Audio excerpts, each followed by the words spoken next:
Welcome to The Explainer.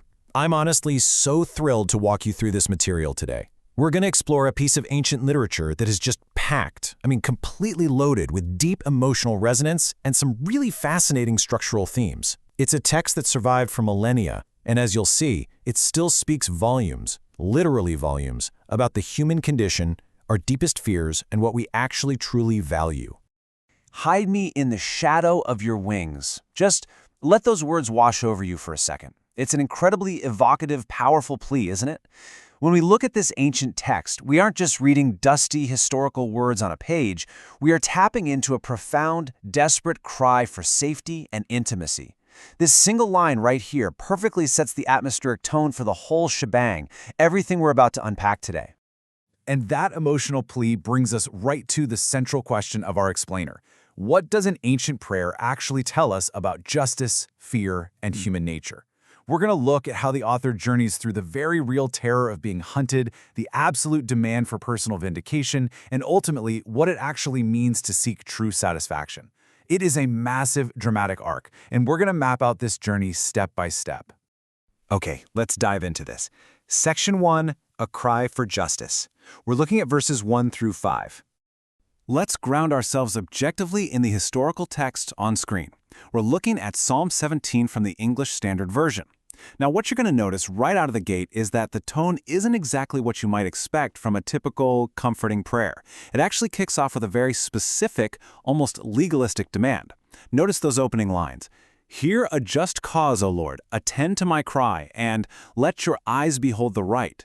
The author isn't just asking for a quick favor here, he's practically demanding a fair trial in a divine courtroom.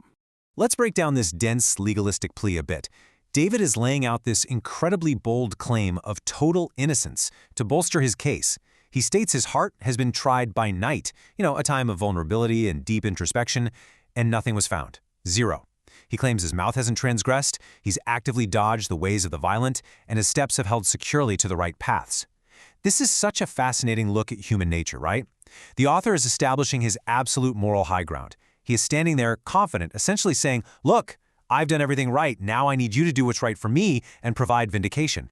But right here is where the text takes a brilliant turn. Section 2, Seeking Divine Refuge.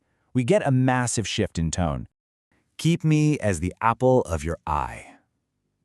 Let's just let that sink in for a moment. We've totally pivoted from that rigid courtroom setting to a deeply intimate personal space that's heavily focused on protective imagery.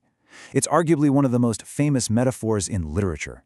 To ask to be the apple of the eye is to ask to be treated as something supremely precious, something guarded instinctively and fiercely, just like how you'd protect your own pupil from sudden harm. The legal bravado, it's gone, replaced by a really profound relational vulnerability. And right alongside it, in the very next breath, we have this beautiful imagery, hide me in the shadow of your wings. This connects perfectly to what we just talked about, from the delicate pupil of the eye straight to the protective, enveloping shelter of wings. Now here's a fascinating piece of historical context for you. David literally spent years hiding in actual physical caves to escape King Saul, who is actively trying to kill him.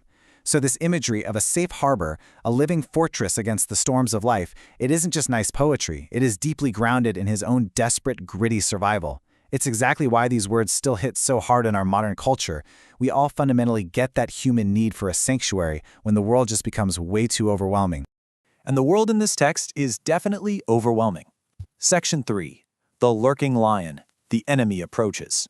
Because let's be real, you don't need a shadow to hide in unless something is actively hunting you.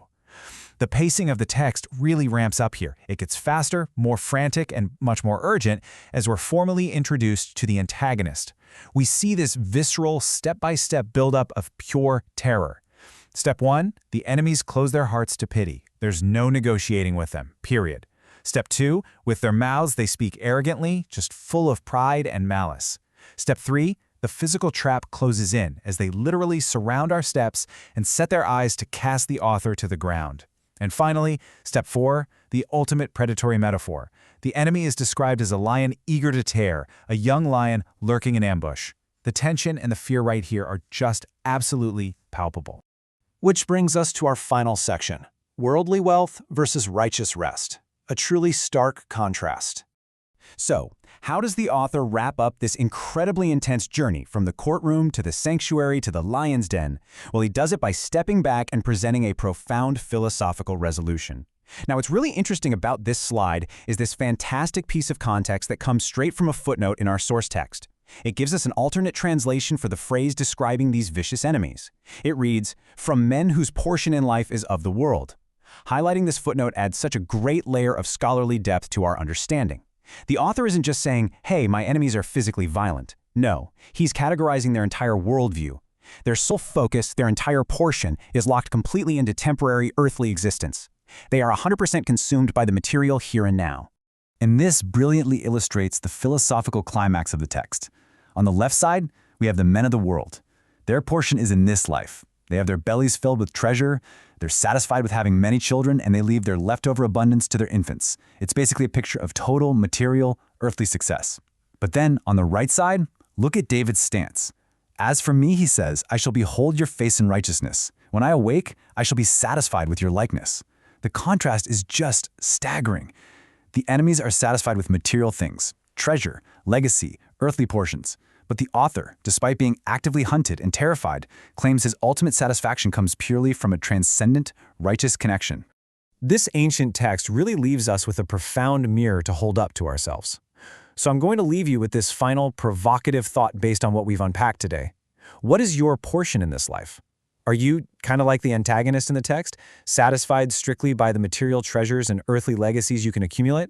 Or are you seeking a deeper, more enduring satisfaction, a righteous rest that actually outlasts the present moment? It is an incredibly powerful question to ponder. Thank you so much for joining me for this explainer. Keep questioning, keep learning, and I'll catch you next time.